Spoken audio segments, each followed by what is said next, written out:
Hello, it's Daniel James here with some very exciting news. Last week, we let you know that my co-host, Ruby Jones, is taking a break from 7am while she works on a story for Four Corners.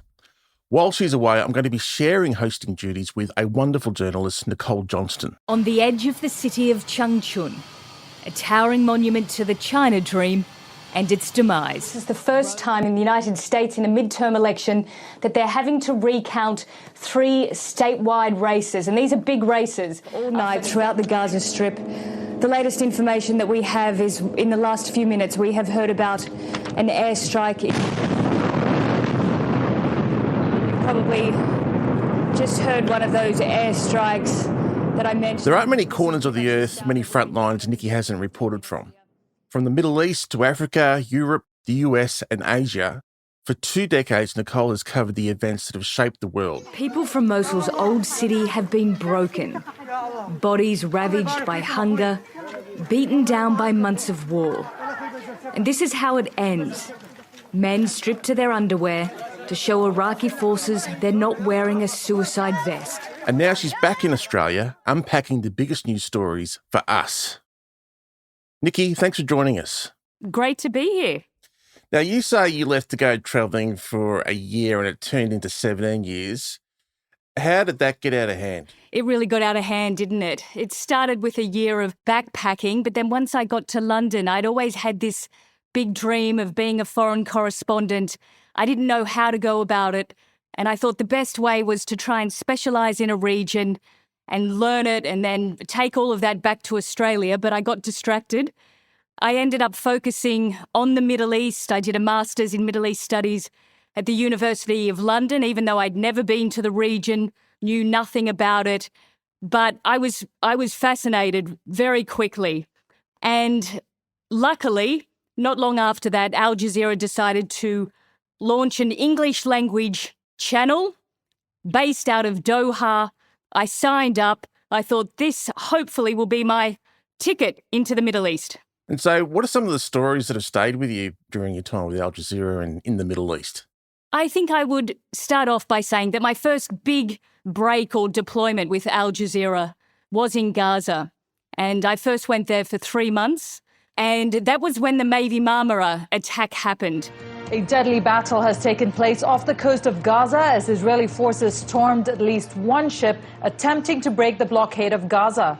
Commanders lowered themselves. So a Turkish flotilla was attacked by Israeli forces. A number of people were killed. It was a huge incident, a huge international story. After 2 people have been confirmed killed by the Israeli army, have now asked all the passengers to go inside. Suddenly, Gaza was on air every single day. I then returned to Gaza the following year and I spent 12 months living there. In the last few minutes, let's get the latest now from Nicole Johnston, who is in Gaza for us. And Nikki, what's going on? Is that another Israeli airstrike? It certainly seems that the border area around Gaza is really being targeted at the moment. And we did all sorts of stories. Obviously, there were airstrikes and conflicts, but the big one for me then came at the end of the year, and that was the Gilad Shalit prisoner swap story, when one Israeli soldier was swapped for 1,000 Palestinian prisoners. Wader Kulab was 23 years old when he became a prisoner in Israel. He was jailed in 1988 for killing 2 Israeli soldiers in Gaza City. Now he's free under the prisoner swap deal. But he's suffering from Parkinson's disease, and his son says his problems are also psychological. To be there during that was incredible because on both sides it was one of those rare occasions when there was an agreement, it worked, and it was actually a very positive story in the end.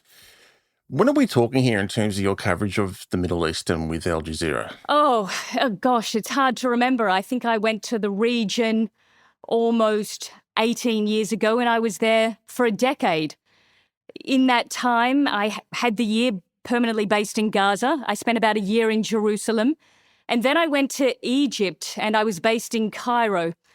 And it was after the Arab Spring, immediately after it. So it could have been a pretty quiet, sleepy time in Egypt because the big revolution had happened. But I arrived and a few months after that, there was the military coup The removal of Egypt's first democratically elected president has opened one of the bloodiest chapters in the country's modern history. And when I saw the military helicopters flying in above Tahrir Square with thousands and thousands of people underneath, you pause and go, oh, I don't know how this girl from country regional Australia ended up here in Cairo in the middle of this big story. And I mean, I was always very grateful and just so excited to be in the middle of it all. Coming up, Nikki on reporting from China and what she gets up to when she's not on the road.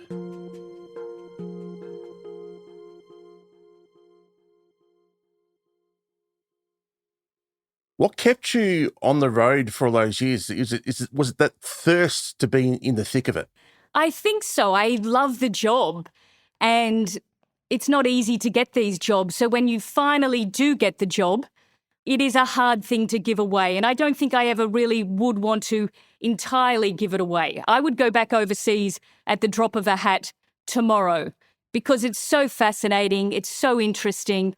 I love the people that you meet, the range of stories that you can do, working with a team. And most of all, my most recent deployment was 1 year in China. And I thought of it like this. Obviously, China is not my background or my academic area, but to be paid to go to China, it's like spending a year doing a master's in China studies, and your employer is footing the bill and they're flying you all around, and you get to meet Chinese people and make Chinese friends and explore every type of story, from economic to rare earth minerals to the military to great geopolitics with Putin in town. And every day was like a new chapter of a book. You mentioned you were from country New South Wales. Whereabouts in country New South Wales? I'm from a little place called Bimby, actually.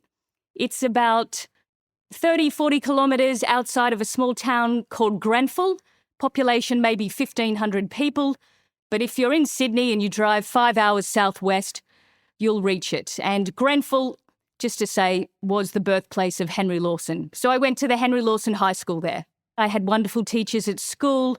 I had decided at a really pretty young age, I guess, maybe 10, that I wanted to be a journalist. A teacher had suggested it to me in primary school, and the idea just stuck.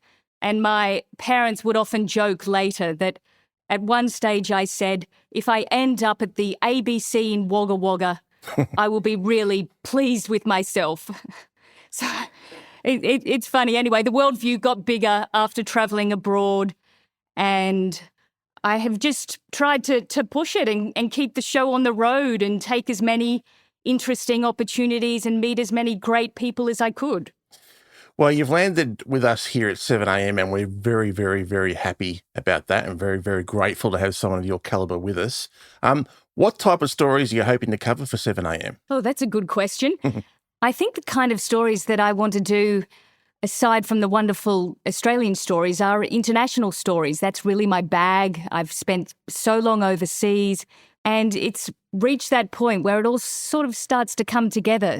So to be back in Australia and able to ring old journalists and buddies in different countries and bring them back to people in Australia to hear their stories about what it's like to live there, to put up with the governments that they have and what they think is changing in the world is really exciting. I think the other thing is the fallout from this Trump presidency. Every day is something new. It's whiplash. I'm really excited to be able to cover those kinds of stories and interview people all over the world about it. So what do you do when you're outside the news bubble? What do you like to do when you're not involved in your calling? I think I'm a bit of a tragic, and I must admit that you'll often find me on the beach at Bondi reading the news, or at Coogee. I love the ocean swimming, just being on the beach. What could be better than that? I think the other great thing to do in Sydney is to go down to the Sydney Opera House, especially during the winter, listen to the wonderful Sydney Symphony Orchestra or Australian Chamber Orchestra, and just get some music. I think it's a great way to relax and try and chill out from all of this hard news that we're often doing. And then I also love to just get in the car, drive out to the countryside, 5 hours west, and see the family, see my little nieces riding their horses, and just enjoy this great Australian lifestyle that we have. We are incredibly lucky to be in this country, and we're incredibly lucky to have you with us on 7am, Nicole. So thanks for joining us, and good luck with it all. Thank you. Thank you for having me. That was Nicole Johnston. She will be with us until the end of March, when Ruby Jones will be back from her stint at Four Corners.